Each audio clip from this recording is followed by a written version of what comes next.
नमस्कार। मन जब व्याकुल होता है तब वह हमारी अनेक समस्याओं का कारण बनता है। इसके लिए हमें सुभक्ति को अपने जीवन में लाना अनिवार्य है। यह हमें वास्तविक ज्ञान और सही पहचान के मिलाप से प्राप्त होती है। इस संसार के सभी धर्म के लोग अपनी अपनी इच्छा अनुसार, श्रद्धा अनुसार बड़े प्रेम भाव से अपने इष्ट को, अपने ईश्वर को, सृष्टिकर्ता को याद करते रहते हैं। अपनी जुबान से अपने मन में बार बार उसका नाम लेते हैं, जैसे कि हे ईश्वर, हे भगवान, या अल्लाह, हे प्रभु, हे परमात्मा या हे ऊपर वाले कहकर संबोधन करते रहते हैं और उनका नाम लेते हैं। ऐसा तब होता है जब हमारे अंदर के भाव बदलते हैं। ऐसा लगता है जैसे खुशी का सैलाब हमारे भीतर उमड़ पड़ा हो। इंसान की अंतरात्मा तो परमात्मा परमात्मा कहती है। इसी का अनुसरण करके हमारा मन भी उसका नाम जपने लगता है।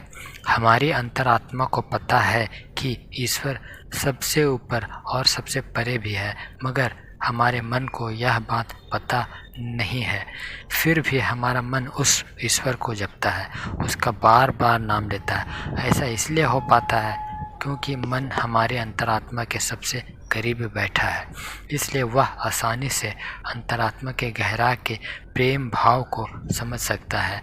भक्ति में लीन होकर जब कोई व्यक्ति परमात्मा को याद करता है तो उसकी अंतरात्मा प्रेम भाव से सराबोर हो जाती है। वह और अधिक भावुक होने लगता है। हमारी अंतरात्मा के देखा देखी हमारा मन भी ऐसा ही महसूस करने लगता है। पर यह मन के लिए हमेशा एक रहस्य ही बना रहता है कि हमारी अंतरात्मा ईश्वर का नाम बार बार क्यों जपती है। मन को कई सारे विचार आते रहते हैं, पर जब एक दमदार मैं का विचार मन में आता है तब वह घबरा जाता है। वह यहाँ वहाँ भागता है क्योंकि अभी वह शुद्ध है। जैसे कोई 2-2.5 साल के बच्चे का मन होता है, मासूम सा शुद्ध अवस्था में। मन के बचने की प्रवृत्ति और भागने के दौरान वो अचानक विचार शून्य की अवस्था में चला जाता है। कभी कभी हमने देखा है व्यक्ति अगर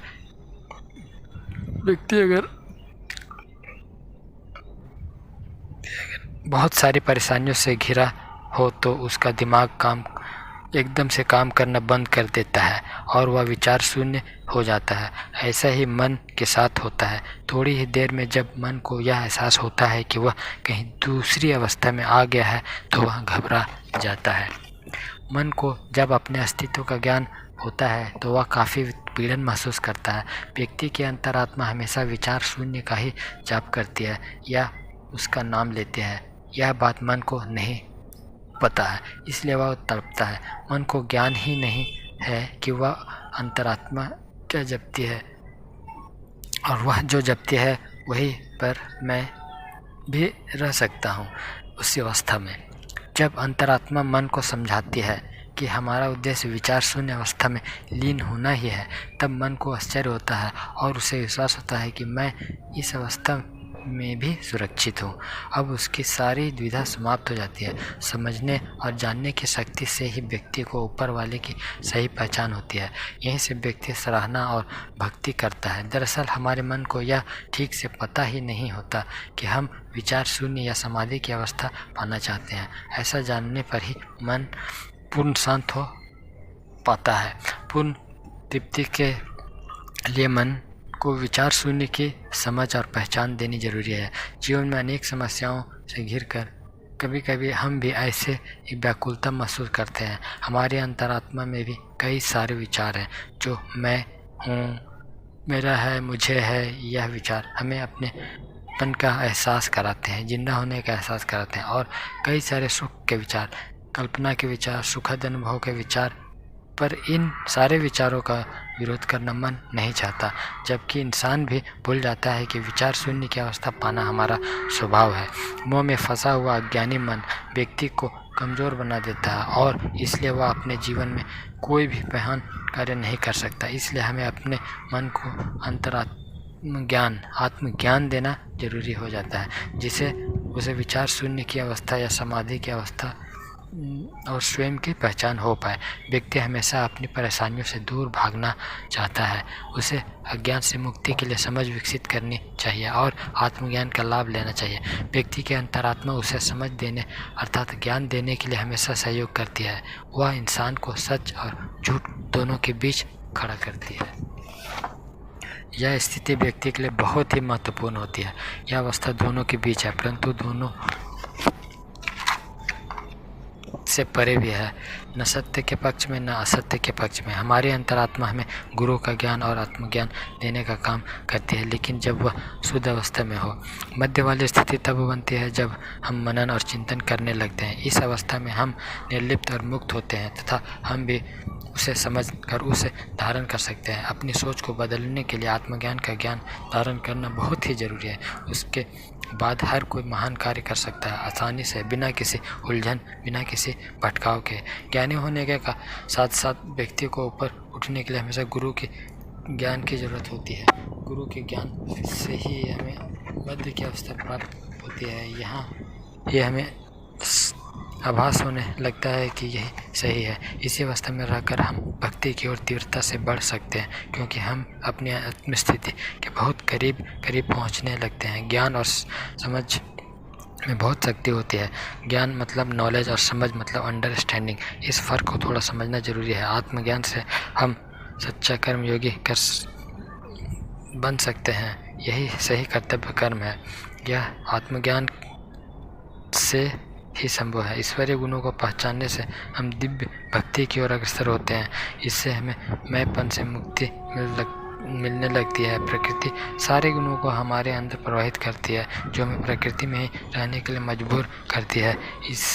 अर्थात हम प्रकृति के वश से अपना सब काम करते हैं, परंतु आत्मज्ञान हमें गुणातीत अवस्था में ले जाता है। गुणातीत अर्थात इन सारे गुणों से परे, जैसे सत्य, चित्त, तम के गुण आदि इत्यादि।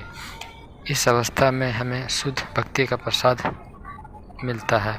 इससे हमारी ग्रहणशीलता बढ़ जाती है।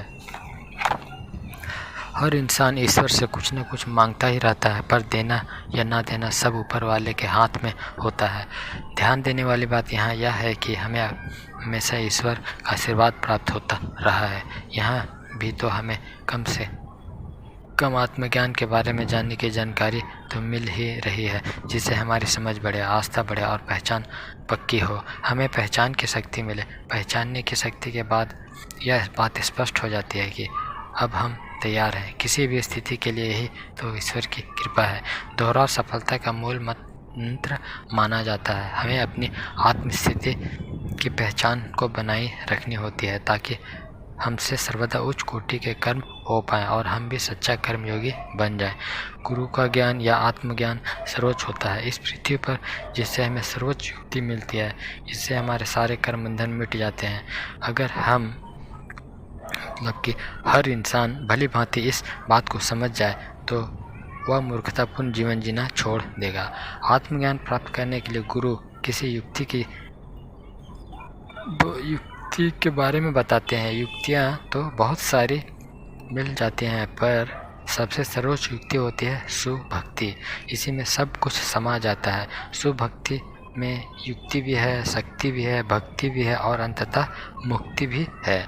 आप चाहे किसी भी धर्म के हो, अपने अनुसार सुभक्ति को जगाकर अपने मन में सही निर्णय द्वारा अध्यात्म में आगे बढ़ सकते हैं।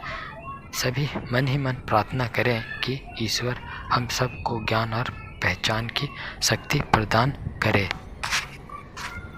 तो यह विचार है सुभक्ति के बारे में। सुभक्ति मतलब कि आप समझें जैसा एक सच्चा ज्ञान होता है और एक होता है पहचान। मतलब ज्ञान के बाद पहचान होता है, जो एक अनुभव का ज्ञान होता है। दोनों में फ़र्क होता है। ज्ञान मिलने के बाद पहचान बढ़ती है और दोनों के मिलाप से फिर सुभक्ति जगती है। सुभक्ति सबसे महत्वपूर्ण है। जब तक सही पहचान ना हो तो आप किसी भी आस्था में टिक नहीं पाएंगे।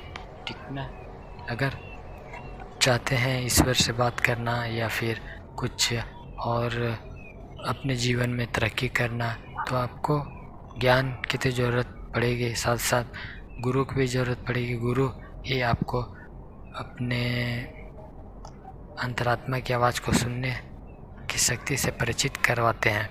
वे हमें पहचान दिलाने का काम करवाते हैं। पहचान सबसे महत्वपूर्ण माना गया है।